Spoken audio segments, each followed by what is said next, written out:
अली अमीन गंडापुर की फिर मुज़ाकरात की पेशकश। कहा बानी पीटीआई तैयार हैं लेकिन बातचीत सिर्फ फैसला साजों से होगी। मैंडेट के बगैर बनने वाली हुकूमतों को भी साथ बिठा दें। वज़ीर आला ने बानी की रिहाई के लिए 5 अगस्त तक का अल्टीमेटम भी दे दिया। 90 दिन में आ रही अपार का ऐलान। लाहौर में न्यूज़ कॉन्फ्रेंस से खिताब में कहा हमारी गुजारिश को कमज़ोरी ना समझा जाए। बानी पीटीआई के खिलाफ मुकदमात जाली और सियासी हैं। कानून सब के लिए बराबर होना चाहिए। हमने कोई गलती की है तो उसकी सज़ा के लिए तैयार हैं। रियासती अदारे हुकूमतें बनाने, चलाने, गिराने और किरदार अदा कर रहे हैं। 26वीं तरमीम के बाद अदलिया को भी हथकड़ी लगा दी गई। कोई ये नहीं कह सकता कि मैं जवाबदेह नहीं हूं। आपको जवाबदेह होना पड़ेगा।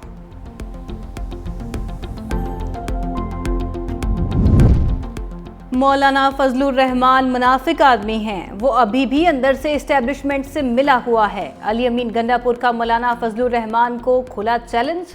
कहा मेरे भाई के खिलाफ इलेक्शन जीत कर दिखाएं। मौलाना फजलुर रहमान ना जीत सके तो सियासत छोड़ दें। मौलाना कहते हैं हमारा मैंडेट जाली है। मौलाना तो खुद फॉर्म 47 से जीत कर आए।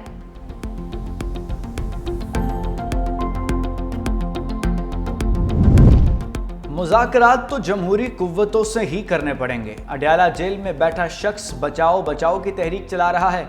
वज़ीर इत्तलात पंजाब अस्मा बुखारी की न्यूज़ कॉन्फ्रेंस। कहा अली अमीन गंडापुर मुज़ाकरात की बात भी अब उनसे कर रहे हैं जिनको बैरकों में वापस जाने का कह रहे हैं। बानी पीटीआई का आर्मी चीफ को खत लिखना NRO मांगने के सिवा कुछ नहीं। अगर अली अमीन गंडापुर कलाशनकोफ बंदूकें लेकर आएंगे तो उसकी इजाज़त नहीं देंगे। अली अमीन गंडापुर एहतजाज की कॉल के बाद अपनी हुकूमत के लिए मोहलत मांग रहे हैं।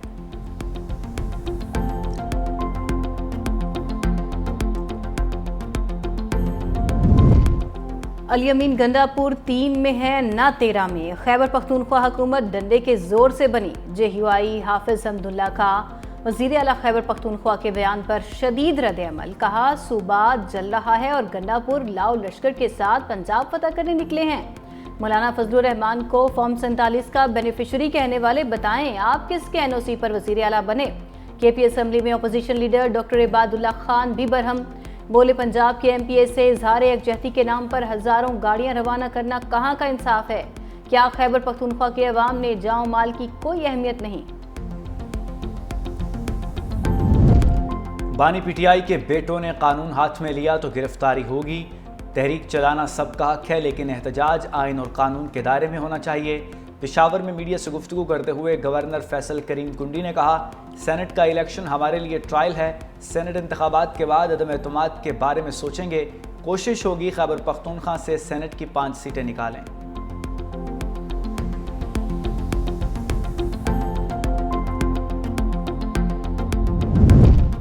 अपोजिशन के मुअत्तल अरकान के खिलाफ रेफरेंस। पंजाब असम्बली में मुज़ाकराती कमेटी का इजलास जारी। इजलास की सदारत स्पीकर पंजाब असम्बली मलिक मोहम्मद अहमद खान कर रहे हैं। अपोजिशन अरकान का सरप्राइज। गैर एलानिया तौर पर अचानक मुज़ाकरात के लिए असम्बली पहुंची। मुज़ाकराती कमेटी में राना शहबाज, मोइन कुरैशी, अली इम्तियाज बड़ाइच, एजाज शफी शामिल।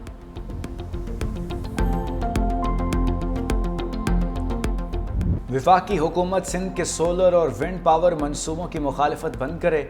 सिंध के मुतबादिल तवानाई के मंसूबों की राह में हाल रुकावटें दूर की जाएं। सीनियर वजीर शर्जील इनाम मेमन का मुतालबा। कहा सिंध के पास मुल्क को तवानाई बहरान से निकालने के लिए वाफर वसाइल मौजूद हैं मगर वफाकी हुकूमत की पॉलिसियों के बायस सूबे के तवानाई के शोबों की तरक्की शदीद मुतासिर हो रही है। अगर सिंध को इसके वसाइल के मुताबिक इख्तियार और सहूलियात फराहम की जाएँ तो तवानाई के शोबे में इनकलाब लाया जा सकता है।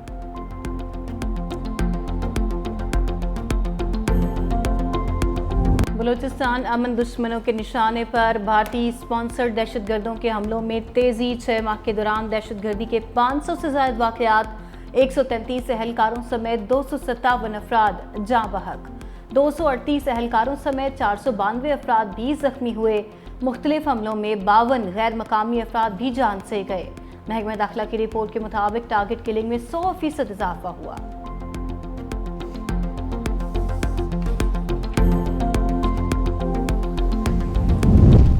पाकिस्तानियों को ज़बान की बुनियाद पर आपस में लड़ाने की साजिश हो रही है। भारतीय प्रॉक्सीज बलूचिस्तान में पंजाबियों के खिलाफ बयानियां बना रहे हैं। वज़ीर मुमलिकत बराए दाखिला तलाल चौधरी की फैसलाबाद में प्रेस कॉन्फ्रेंस। कहा यूब में मरने वाले पंजाबी नहीं पाकिस्तानी हैं। मारने वाले फितनाल हिंदुस्तान के दहशतगर्द हैं। ان پراکسیز کا بھی وہی حال ہوگا جو آپریشن سندور کرنے والے جہازوں کا ہوا۔ دہشت گردوں کا کوئی مذہب یا زبان نہیں ہوتی۔ پنجاب نے ہمیشہ بڑے بھائی کی حیثیت سے بلوچستان کی ترقی میں حصہ ڈالا ہے۔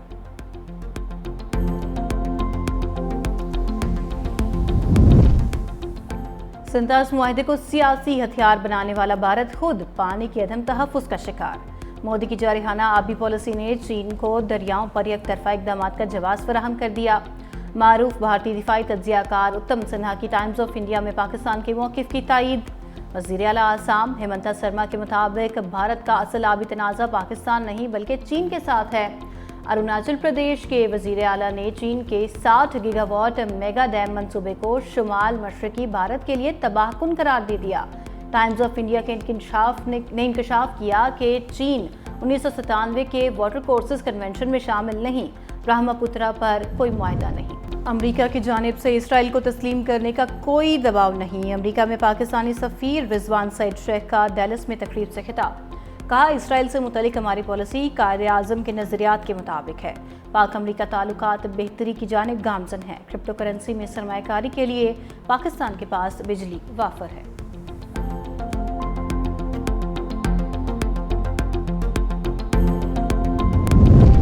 غزہ میں فلسطینیوں کے لیے قدم قدم پر موت۔ اسرائیلی فوج کی بمباری سے مزید 60 فلسطینی شہید۔ خان یونس، دیر البراء اور بیت الحیہ میں خوراک کے لیے جمع 27 فلسطینی لقمہ اجل بن گئے۔ اسرائیلی آبادکاروں نے فلسطینی نژاد امریکی شہری سمیت 2 نوجوانوں کو قتل کر دیا۔ ادھر دوحہ میں حماس اور اسرائیل کے درمیان مذاکرات غیر یقینی کا شکار۔ حماس نے رفح سمیت شمالی غزہ کے 40% علاقے پر اسرائیلی کنٹرول کی شرط مسترد کر دی۔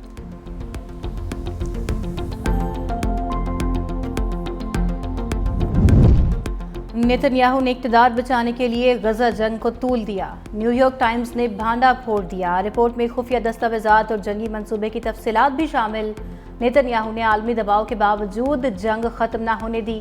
سعودی قیادت نے خفیہ طور پر پرامن کی پیشکش کی مگر غزہ کی جنگ رکاوٹ بنی۔ دوسری جانب اسرائیل میں نیتن یاہو کے خلاف مظاہرے۔ تل ابیب میں ہزاروں شہریوں کا فوجی ہیڈ کوارٹرز کے سامنے احتجاج۔ غزہ میں فوری جنگ بندی کا مطالبہ۔ برطانوی ارکان پارلیمنٹ کا وزیر خارجہ کو خط، فلسطینی ریاست کو تسلیم کرنے کا مطالبہ۔ لیبر پارٹی کے 60 ارکان پارلیمنٹ نے فلسطینیوں کی جبری منتقلی کے اسرائیلی منصوبے پر تنقید کرتے ہوئے کہا، فلسطینی ریاست کو تسلیم نہ کرنے سے 2 ریاستی حل کے لیے حمایت غیر مؤثر ہو جائے گی۔